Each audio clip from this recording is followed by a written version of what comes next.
Good afternoon po sa lahat. Kapabalik ko lang po galing exit. Kukwento ko lang po sa inyo yung nangyari. I'll try to make it as short as I can. Way back 2019 po, nung nagka-COVID, nagkaroon po ako ng visit visa dito sa Abu Dhabi. Pero that time, before that, ang visit visa po pala is from Dubai and Sharjah only. Never nag-open ang Abu Dhabi. Pero nagkaroon ng exception. Since pandemic, nag-open po ang Abu Dhabi for visa.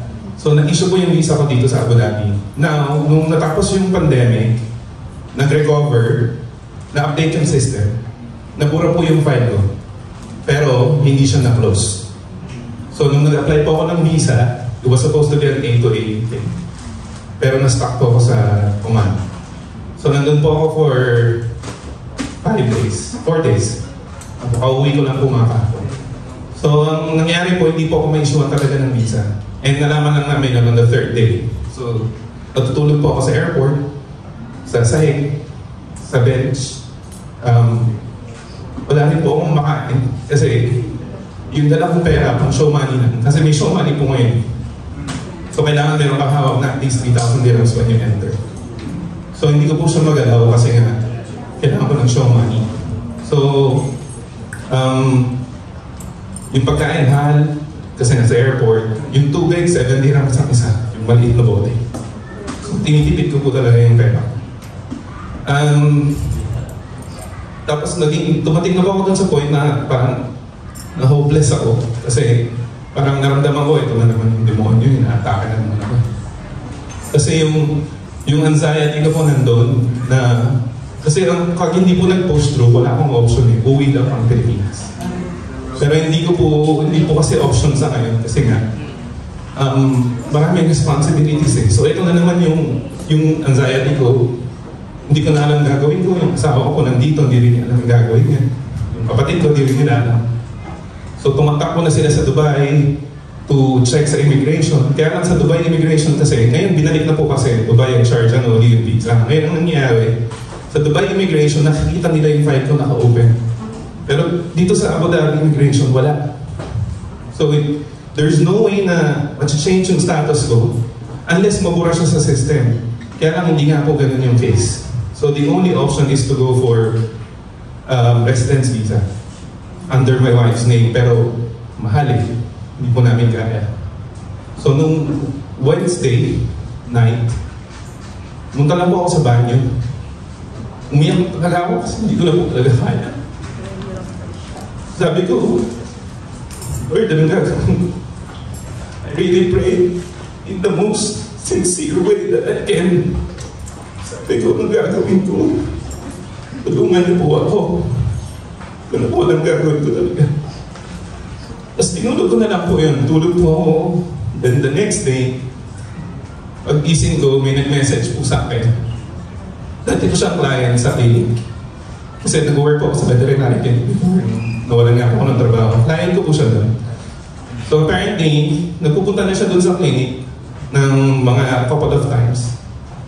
Napansin daw niya, hindi niya ako nakikita doon.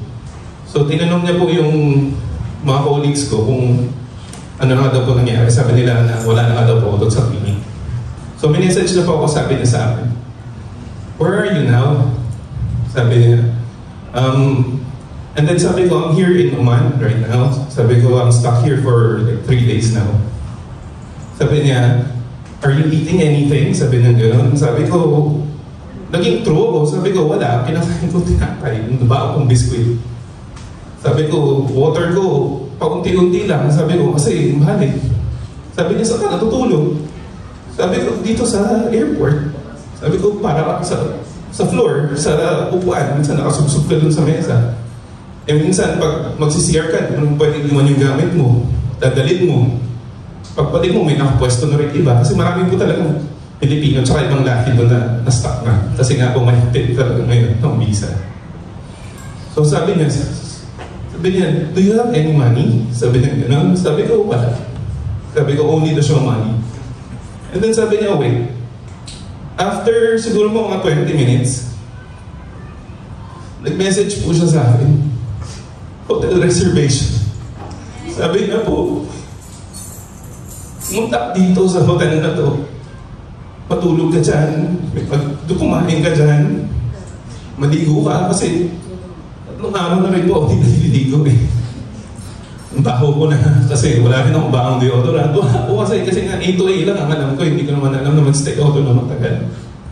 So nagpunta nga po ako dun sabi niya ganun, mag-stay ka dito. Tapos sabi niya, bigyan mo sa akin yung bank account mo.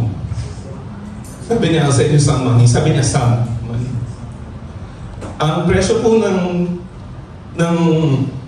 ng visa is around 3,200 yun sa akin, yung residence visa. And then yung ticket ko sana pabalik. Nagulat po kami nung nag-send siya ng pera. 5,000 dirhams po yung sinend niya.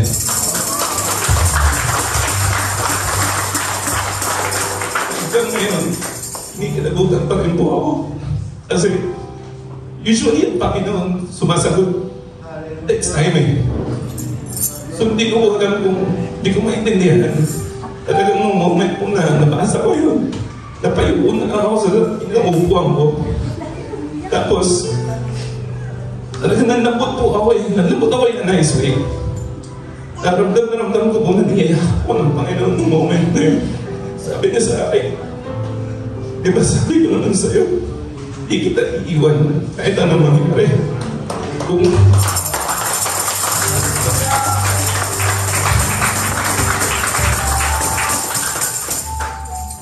sa kamatayan nga, sinave kita eh. Kasi dapat 10 years ago, hindi nyo na po ako kaharap ngayon eh. Kasi nagkasakit ako eh.